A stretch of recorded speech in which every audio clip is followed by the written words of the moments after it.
We continue live from the CCCB. This is Sónar+D. And now we are going to talk about nature, and we are going to talk about these parts of nature that many times we ignore, but they are there. There is a study from 2011 that says that in the world there are 8.7 million species. 6.5 million are on land, and 2.2 million are under the sea, if I can recall the numbers. Of all these species, about 86% of the species who live on land, we don't know them yet. And another very high percentage of the species that live under the sea, we also don't know them yet. They are not discovered or catalogued. So there are many things that we ignore about the non-humans that share the planet with us. We are going to talk about this part of nature that we tend to ignore and to which we should pay more attention. Let's start with the bottom of the ocean, and we are going to do it with Professor Michel André. He and his team, they have sensors and microphones in all corners of the Earth in order to listen to nature and to investigate nature through sound, in order to develop technology so we can preserve this life. So without further ado, with all of you, ladies and gentlemen, Mr. Michel André.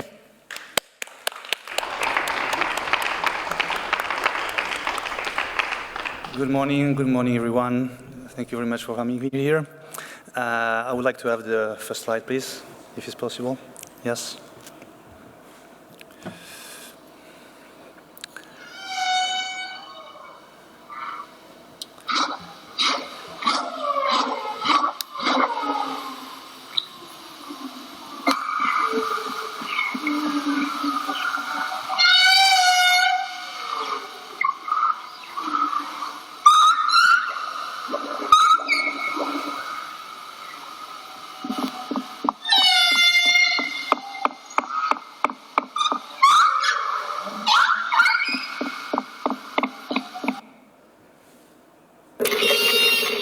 This sound that we just heard is not audible to humans. This sound is hidden to our senses. This sound is the sound of the ocean or the life in the ocean, without which there wouldn't be any possibility, any way from marine organisms to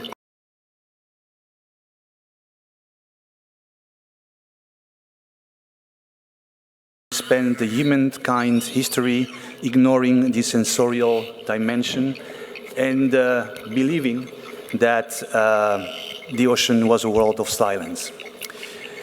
Then the technology opened a window to this extraterrestrial world, and its diversity and beauty were revealed to us. What you see here in the previous slide that I'm going to put is a spectrogram. This is a visual representation of the sounds that we are supposed to hear. A visual way to approach the unknown. In the ocean, humans are aliens. We are not aware of the immemorial codes that have preserved it and kept it alive for now. Because we ignored and had no tools to understand the fragile acoustic balance of the ocean, we introduced in the sea massive doses of artificial noises that over the last century have put the planet at risk. These artificial sound sources are associated to all human activity at sea. We can see here oil and gas, exploration, construction and operation of wind farms, marine transportation, military maneuvers, scientific experiments, and the construction of ports and oceanographic platforms. These sources of pollution propagate for a long time and reach these very, very long distances. A sound in the sea reaches speeds 5 times faster than in air. And the oceanographic properties allow the very low frequency component of the sounds, the ones that are precisely associated to offshore operation. This low frequency sound can travel up to thousands of kilometers away from the source. And as a consequence, as a result, there is not anymore any corner of the ocean that is not acoustically contaminated. The world of silence, described by Jacques Cousteau back in the 50s, exists, but only for human beings. Because if we simply put a hydrophone, which is an adapted microphone for water, in the ocean, and we capture all the nuances of the soundscape, just like if you were a dolphin. If we had an ear of a dolphin, we would suddenly find ourselves in a world of thousands of sounds, 20,000 probably of sounds. And we will discover a world that is totally unknown to us, a world that we have invaded with these massive doses of sounds, artificial sounds. And this world is nowadays, it has become a cacophony that is threatening its own existence. In order to understand how the sources interact with the environment, you have there a short animation where you have a sperm whale. Sperm whale is the biggest of the toothed whales that can dive down to 3,000 meter depth and find this prey thanks to a sonar. We call it biosonar. This is an echolocation process that produces a sound sources that illuminates its environment in search of its food. A sperm whale needs to ingest around a ton of squids per day. It spends 80% of his time doing so. We can see that it shares its life with human activities, transport, oil and gas, offshore, windmills, navies, and all these activities introduce, as we can see, this sound source in the ocean. But still, the animal has to find its way, and it's trying to do that. But you can imagine the consequences of this introduction, this massive introduction of sound in the ocean. We'll come back to this animation later. We continue with another simulation that will allow us to understand maybe a little bit better how these animals feel when they are exposed to this sound. This is a simulation where you will see different kinds of ships. They represent the ships that we can find all over the world on the ocean. And if we take, for example, a fishing ship, and we place it in an area where we can feel the dimension of this acoustic footprint that it produces. We have here the ship placed in the Balears. Barcelona is not far, 150 kilometers away, and we see this footprint, the red spot around it. And this is how the ship produces the sound and introduces it in the water. If we go back to our ship and we take a noisier one, we're going to take a container ship that is bigger engine, propellers, and if we can put some noise, please, some sound, if we can pump up the sound. Yes, so we can see that the closer we are to the source, the higher the sound is perceived. And if we get up there, you can see that this footprint almost reaches the coast of Barcelona, situated 150 kilometers away.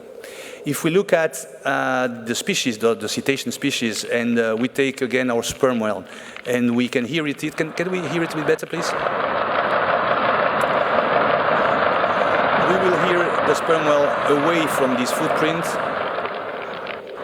Can you perceive this? So this is the sound of the sperm whale. If it gets in this footprint, this sound is totally masked. We get another species, this is a fin whale. The same phenomenon happens. You cannot hear anything, and they cannot hear anything.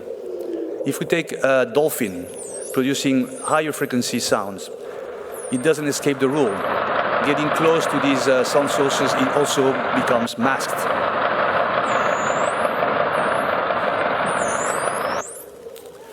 These sounds, as we said, are essential to life for these animals. And taking into account that we have just seen on the screen one source, this container ships. There are over 100,000 a day that are sailing around the world daily. So this is only one of them in one part of the world. So you can imagine the magnitude of this effect. So this is the masking effect. We understand that these animals don't have the capability to explore the environment, to get information from their mates, and they are at risk.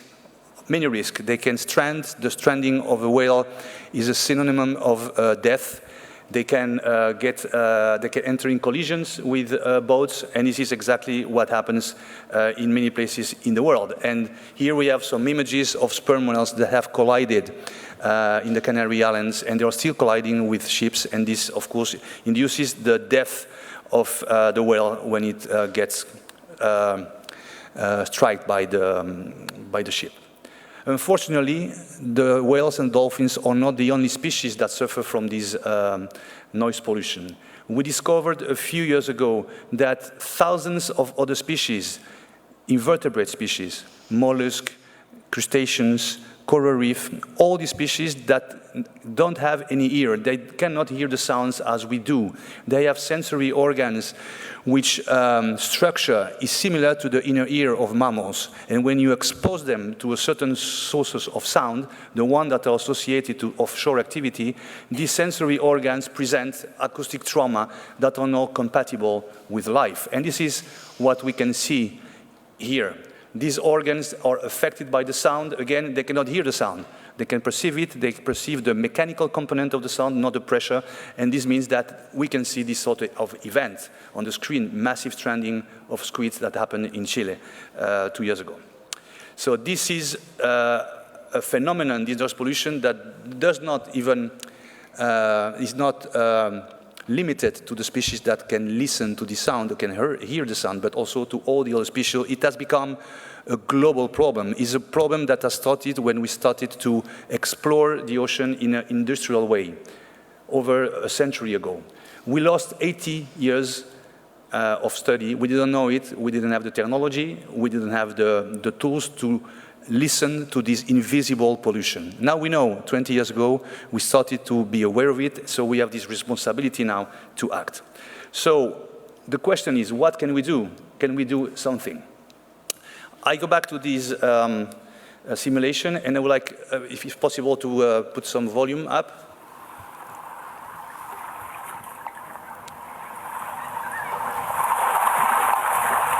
So we are back with our sperm whale. It does this 80% of its time, so it's still doing it now. It's trying to find what you hear. This is a click. A click is the sound that propagates kilometers away to find its prey, the squid. Again, he has to ingest more than a ton per day. You can see them in this canyon. And we go to the activity. This is what they perceive every day, 24/7.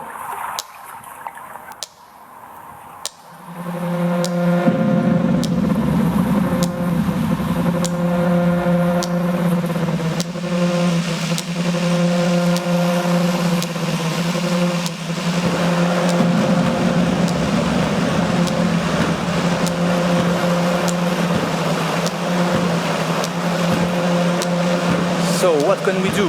We see that there is a bunch of sound in the animation. This is the reality now. And you see we have sensors, this sort of buoy that we have at the surface is capable of analyzing the data, extracting the component of each of these sources, and transmit this information of the position of the whale to the operators. That way they can take actions to mitigate their operation and try to limit the effect of this exposure. This is a technology that has been developed for the last 20 years, and that is available now worldwide. This process is carried out in 3 stages. We need a microphone, which is an artificial ear. We need a brain, which is an artificial brain, is a computer. And then we need a system that transmits the data. And this artificial brain, what it does, it identifies the parameters that characterize each of the sound and tell the species or the activity that has produced this sound, and send immediately, automatically, and in real time, this information to the operator that can take mitigation action. This software, you can find it online. It's called LIDO, Listen to the Deep Ocean Environment.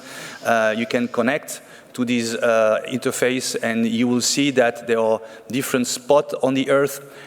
This spot can be clicked, and then you will enter live in any of the oceans where these observatories are deployed. I leave you time to do it at home, but we take just one example. We will go to Barcelona. We have this cabled observatory, 20-meter depth, and what we hear, if we can put the volume a little bit up, what we hear at the moment is a concert of mussels and shrimps. This is common in shallow waters. Shrimps are very vocal animal. Not only cetacean produces sound. So this allows us to recreate acoustics map and see how much dose of sound any of these animals that we detect and identify gets when they are exposed to these levels. Then now we face this reality that we have this global effect of noise pollution. So it's a global effect. We need a global solution. 20 years ago, when we started talking about this noise pollution and the threat that this represented for the planet, no one was listening, no one was not even hearing it, this message. And this is probably because our own inability to hear underwater did not allow us to take the full dimension of the problem. Now there is obviously no time left for conflict between all the different ocean stakeholders, the NGOs, the governments, the industries. Everyone must start listening in the same direction. The technology has provided us with a new sense, probably not a sex, but a new sense that allows us to listen underwater as if we were a dolphin. In addition, we got a gift. The gift is, as we can see, the gift of ubiquity. Today, thanks to the technology, our brain can connect life to any place in the world at the same time. But this gift and this new sense has come with a responsibility to act and to take action before it is too late. We've seen that time is coming tight, and we know that some damage have been already done in many places of the world, and we need to take action to reverse this damage. But most importantly, there are other areas in the world where this noise pollution can be still controlled. And I'm speaking about the poles, the Arctic and the Antarctic, where the ice is still protecting the area from noise pollution and from human activities. So we need there to take advantage of this time left that we have to use the technology, these smart ears that we call them, that use this brain, artificial brain, to get to a balance, to an acoustic balance that is synonym of life on the planet. Thank you very much.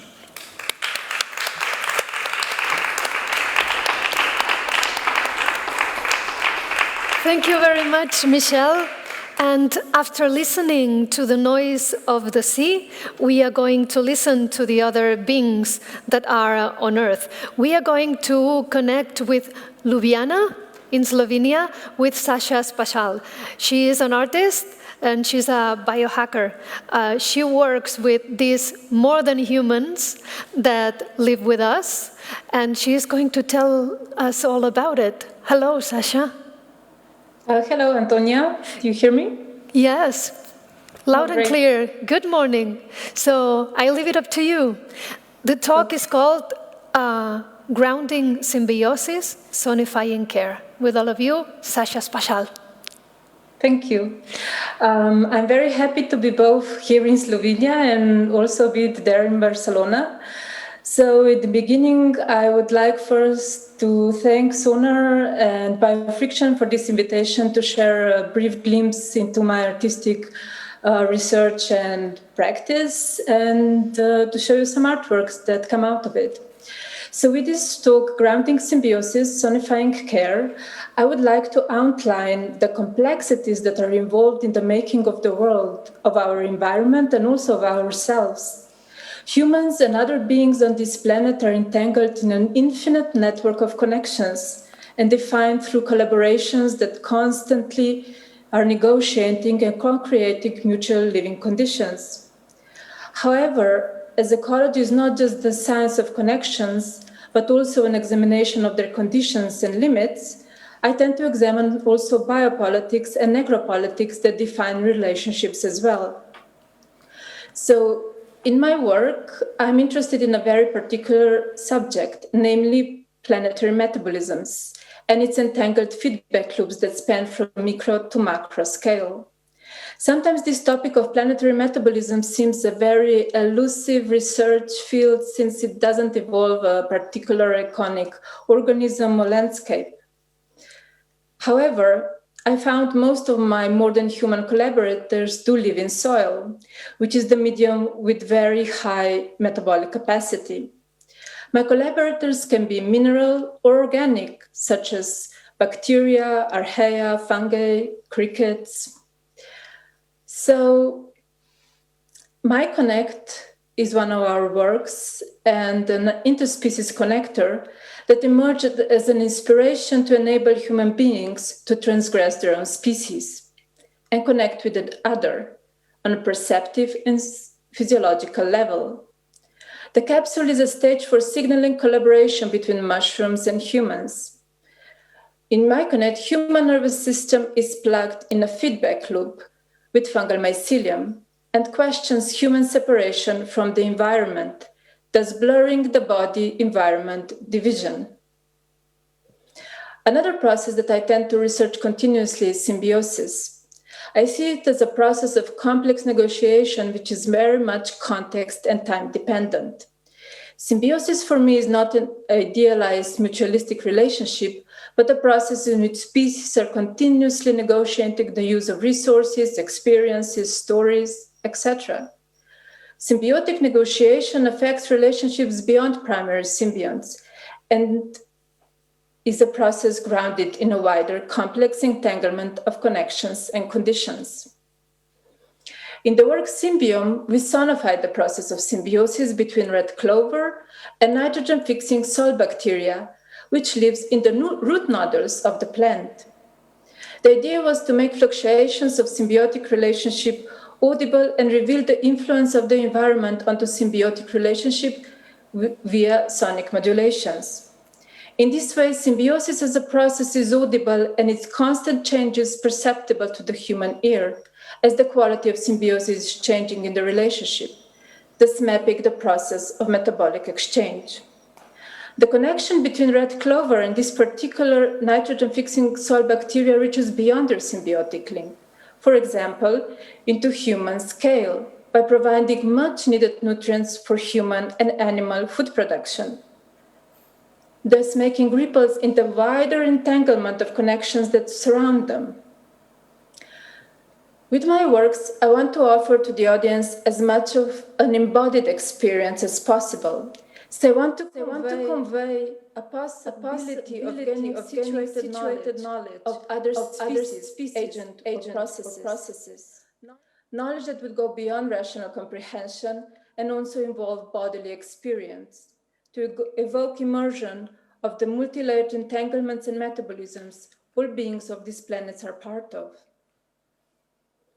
Sometimes human embeddedness in the planetary metabolisms seems difficult to comprehend on the level of vulnerabilities, since we tend to see only technological advancements and colonization of mineral and biological life. Because of that, I chose a simple process that binds humans to their life quite mercilessly: breathing. With the word inspiration, the breathing station, visitors are able to inhale bits of happiness. A happiness soil bacteria, Mycobacterium vaccae, which has been found by scientists to improve mood, reduce anxiety, and increase mental capacity. However, the puffs of air dosed with happiness bacteria are not always evenly enriched by the respiratory masks in the installation. Inspiration, the breathing station acknowledges inhalation as an intimate respiratory process that binds humans to the environment, but also asks, what does happen to the connection once it is technologically mediated? Who or what dispenses the dose? What does the dose contain? Who survives? As I mentioned before, planetary metabolisms are of great interest to me, since they link the presumably unlinkable and reveal dependencies we are very much part of. Feedback looping in the metabolic and light entanglements are active substances that tend to have a logic of pharmacon, as they can either act as poison or as remedy. The effect of the substance depends on the dose or the bolus. It depends on the use, the context, the practice, and not only on the materiality of the substance. In the metabolus installations, such substances are antibiotics, linked via Streptomyces rhemosus soil bacteria to seducing geosmin aroma, a single sniff of which can evoke the memory of forest after rain. This aroma of wet leaves and soil is intertwined with the history of human resistance to antibiotics. And one of the research questions was, can humans thus smell the rising resistance to antibiotics? Metabolus reflects the pharmaceutical overproduction and overconsumption of antibiotics by continually producing antibiotics in the central laboratory structure in the installation. However, it doesn't store them.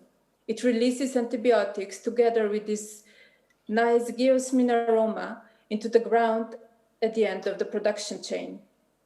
It does so as a reminder that we should be aware of the dose of substances we consume, since not only that they might harm us, but also we might be taking from metabolic processes that need them more. Throughout my artistic research, I consciously observing interspecies relationships, which are always entangled in biopolitical and necropolitical conditions that define quality of life for particular species and also their possibilities for survival. Human perception of particular species is always conditioned by a societal framework, and with it also blindness and the value of the particular insect, for example. One of the interspecies relationships that I take part in artistically is a cricket-human entanglement. The research with crickets is embodied in the work Transversal is a Loop. The sound performance with live crickets spans through 3 phases that perform the story of their living conditions, from sonic immersion into biological environment, to the reality of cricket extinction, which is occurring quite rapidly, to one of the most feasible possibilities of survival in current planetary metabolisms, commodification. However, commodification as the mode of survival is unfortunately at the moment possible only for one cricket species, Acheta domesticus, which is a standard feeder insect for pet and research industries. Transversal is a loop employs a collection of field recordings, analog and digital modular synthesizers, self-made string instruments, acoustic resonance, and feedback loops in glass domes with an aspiration to form a sonic relationship with chirping crickets. The aim is to help crickets be heard in various sonic situations on the plane of biological habitat, as well as giving them surrogate voices and sounds on the plane of extinction and commodification by providing them with audio inputs and samplers connected to analog and modular synthesizer with an intention of making them the co-creators of soundscapes. Now we have arrived at the latest interest of mine and another human necessities for negotiating conditions of life, storytelling. Here I'm interested in how every description or metaphor of realities expresses a bit of truth. However, this is not a one-way process, since it also forms realities, brings them into being and materializes them and co-creates them. Formation of metaphors is a two-way process where conditions for life of many beings are negotiated and at key moments also performed as abilities or disabilities, as a support or negligence, as cooperation or exploitation. One such metaphor is the word nature or natural, which makes me uneasy since they recall discrimination of women who were too natural to be equal with the rational and enlightened men, suffering of non-binary relationships which were deemed as not natural, and hardships of indigenous tribes too close to nature, not civilized enough, considered as inferior beings, and even denied the status of being alive. I hear history of discrimination and suffering in those words, and this is why I choose to use them as little as possible, replace them with organic, biological, or living. The quick question in any of the stories, myths, and scientific theories or computer models is that we tell ourselves and others is what kind of world or realities or conditions we're creating with our stories, theories, and interpretations. What kind of worlds are evoked and built with our thinking tools. For example, World Wide Web is a metaphor for fungal networks that has been spread widely in the past decade. However, there is something missing, something is taken from fungi with this metaphor. Fungal agency. Fungi are not an entanglement of wires and connections as this metaphor gives an impression. It is not a system of inputs and outputs, but an entanglement of being whose individuality is very hard to even define because of numerous nuclei that are floating in the threads of the mycelium. Fungi make decisions in which direction to grow and with who to share their nutrients. Those are not inert or inactive wires. The World Wide Web metaphor takes away the agency from fungi, and this is very important to know when we're building myths, stories, and theories. We should be conscious that we might be taking away something from the organisms we're describing, and with that taking a particular ethical stance. An ethical stance that will perpetuate particular socioeconomical situation for both human and more than human beings. Or we could start changing the world to more inclusive, supportive, caring, and wise maybe, since truths are always complex and usually not simple.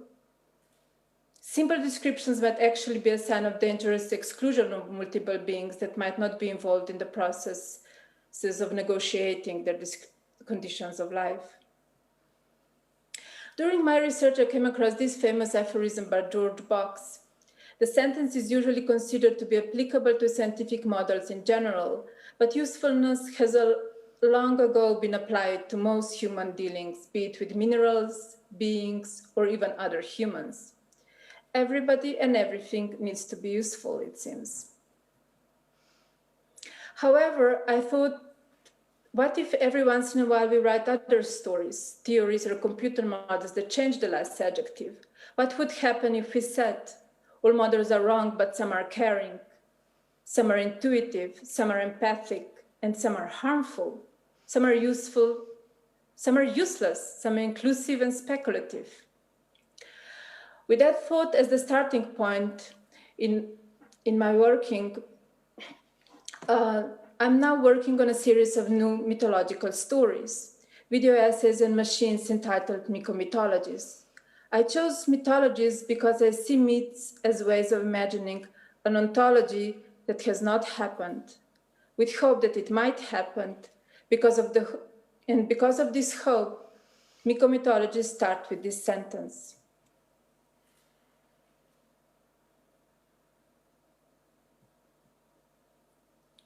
We can't return to normal because the normal that we had was precisely the problem. Thank you very much.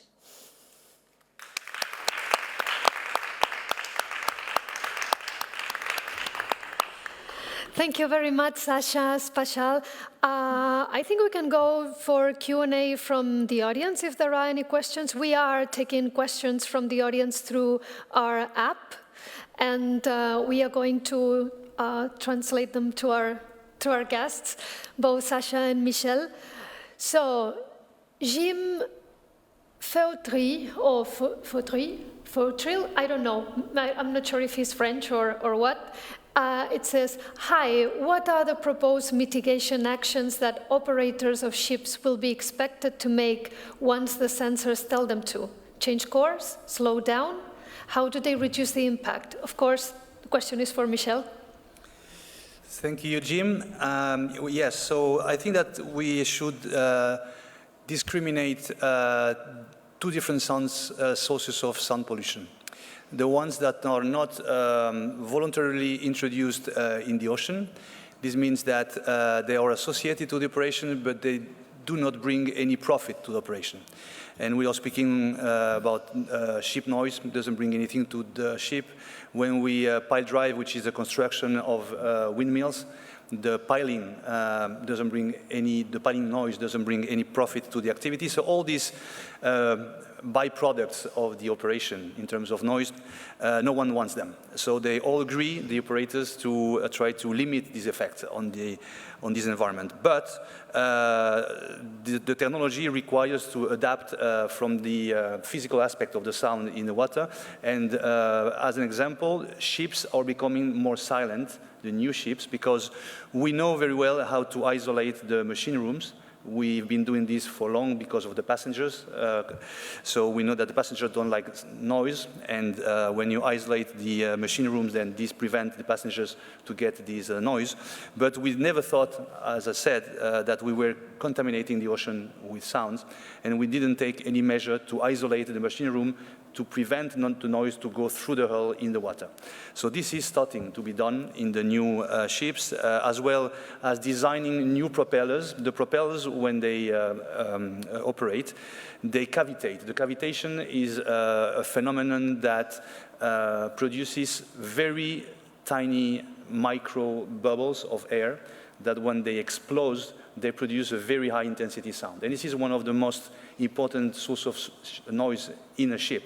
So if you design these propellers in a sort of way that to reduce this cavitation, then you will also introduce less noise in the ocean. So this is being done, and we hope that when the old fleet of these very noisy boats will retire in a few years' time, 10 to 15 years, then the ocean will be more silent in terms of ship noise. So this is an example of the unwanted noise that we can take action against it. Now we have the other sources of sound that we introduce in a voluntary way. When the Navy tried to detect the enemy, this vessel, they use this very high intensity sound that propagates in the water, reaches the target, gets an echo, and then know the distance, the nature of the ship. When we look for oil and gas, we also use this sound source that penetrates the whole water column and then up to or down to 40 kilometers below the sea bottom. And then the echo also informs you of the nature of the soil and if there is or not oil or gas that you can extract. So this is a conscious and voluntary way to explore the ocean. So until we provide from science and technology alternative solutions that will provide the operators with the same data, then we can only accompany them with mitigation action, as we mentioned, to alert them of the presence of some species and giving them time enough to take this mitigation action, stopping their action until the animal leaves the area, because we know that the further the animal is, the less important the lesion would be. So this is, if I may, what I would say about that. We had one question from one anonymous user that he or she was asking, and I want both of you to respond to the question, is there any place in the world that's completely silent? Like, does complete silence exist? Saša, what do you think? I hope, well, if it's man-made, then maybe, but otherwise I doubt it. And it also depends how you listen. What is silence? Is like silence on human scale or other scales? So it's a tricky question. Michel, you know exactly how the world sounds. Does silence exist? Well, I would immediately answer that a silent world is a dead world. The world is managed through sounds for millions of years. Wildlife and also nature has produced sound, and these different sound sources have lived in harmony for millions of years until humans started to introduce a century ago. So very in these times, these artificial sound sources. So if the question is there any part of the world where there is not human noise? Yes, there are, but getting very few day by day. Mm-hmm. There is another question for Michel. Is there the possibility that in the future there will be a public sound data set for machine learning projects? Yes, we are confident that this will happen. The difficulty is to have enough data and also to extract the parameters from the different sounds. So these techniques allow the automatic identification of different sources, and we are getting there. Not yet, but yeah, in the next years we hope to have a database that is allowed to address this, not in a plug-and-play way. This will never be. There will be always this human action needed to identify some sounds, but at least to help us getting close to it. This question was, I've lost the name. It was Angel Pachon made the question. And now we have another anonymous, I like it, which says, what are the more creative collaborators amongst all the organic and mineral soil agents you work with? How did you discover them as such? This is for Saša. I think they're all very creative, and but the ones that fascinate me the most are fungi, because with each year and more technologies and closer and more we know about them, the more fascinating they become. As I mentioned, it's a network, and this network has this amazing ability to decide where it wants to go, what to do, who to connect to, and it also knows in a way so much about the not only underground but also upper ground. So I think they have a lot of stories, secrets, data to tell us still, because we are just starting to really see what's going on there. Mm-hmm. And I also have a question for Saša, is how did you get into working and making your art with fungi and bacteria and all that kinds of biologic material, to put it in a way? Well, it's not, I work both with biological and technological, and this is just the world we live in. For me, it was not even a question, should I work only with this or that? Technology is part of my life, and like biological life is part of my life, and it was very, I've never done any artwork without it. So it always is a combination of everything that's around me. Of course, then it came through different collaborations and residencies in different laboratories where I was able to learn more and then develop the artworks. But for me, like the world is full of connections, and I want to just make all these connections visible and somehow question what they mean. So that's how it happened. So I was also, no more questions, they are telling me. They tell me that there are no more questions from the audience for the moment, but I'm going to ask some questions because I have time, and which is always lovely, because we are always running out of time. Yes, I wanted to ask Michel, and also you, how did you get into investigating nature through sound and not, I don't know, taking pictures or drawing or dissecting animals? Why sound? I don't know the answer, the exact answer, but I know when I decided to investigate or to dedicate my life to study or to understand, to try to understand how the animal communicated. Apparently I was 11 or so. This is something I don't have any memory of it, but my parents told me that before that, when I was asked what I wanted to do in my life, I was saying I want to be a vet. I loved animals and thought it was a good way to take care of them. And apparently, around the age of 11 or 12, I told them I don't want to be a vet anymore. I want to study how the dolphins communicate. And I said, okay, fine, maybe tomorrow you want to be a taxi driver, this is good. But I didn't change this idea, and then I pursued this, and studying how the dolphins communicate took me to the sea, where I could make some live recordings and get this noise coming from ships that were bothering these recordings, so that this was preventing me to listen in a proper way these sounds. And of course I thought maybe this noise is also affecting these animals, and this is how you naturally go into investigating how noise pollution can affect these organisms, and you find out that they can die because of it, and then it becomes a priority to address. So it's a long way. I didn't think about noise pollution when I was so little, because at that time no one was, of course, speaking about it. But this is what was my life in the past. Okay, it seems that we have one quick question. How can we listen better? It is just a matter of technology, by Anonymous. I think that you can quickly answer, both of you. Saša, how can we listen better?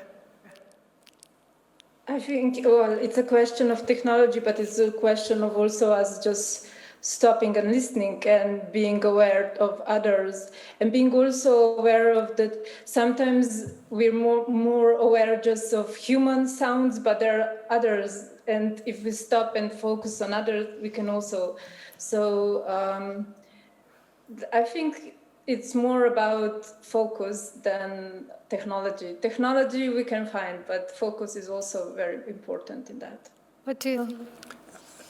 Technology allows us to see and to sense a hidden world. This is what we saw with the sound underwater. But we don't need the technology to listen what we can also already perceive. So this is, I think, a matter of looking at or listening to nature in a different way. If we listen to the wind is part of the soundscape. The wind is bringing information to the animals, and the animals are able to listen to this wind and extract information out of it. And I believe that before we started to articulate a language, humans were able to also understand this information sent by the wind and the animals. So just listening and starting to listening in a different way, taking the time to listen to any sound, even in a city, would teach us a lot. So I'm not sure if there are any more questions. The thing is that we only have 30 seconds left, and that's time enough to say thank you to Saša Spačal, and also reminding that her talk is made in collaboration with Biofriction, which is a project from Creative Europe that's led by Hangar in collaboration with Bioart Society, Kersnikova Institut, and Cultivamos Cultura. Thank you very much, Saša and Biofriction. Thank you very much for having me. And thank you very much, Michel, because I think that we are all a little bit more aware about the depths of the sea, and that we will listen closely to the world from now on. Thank you very much. Thank you.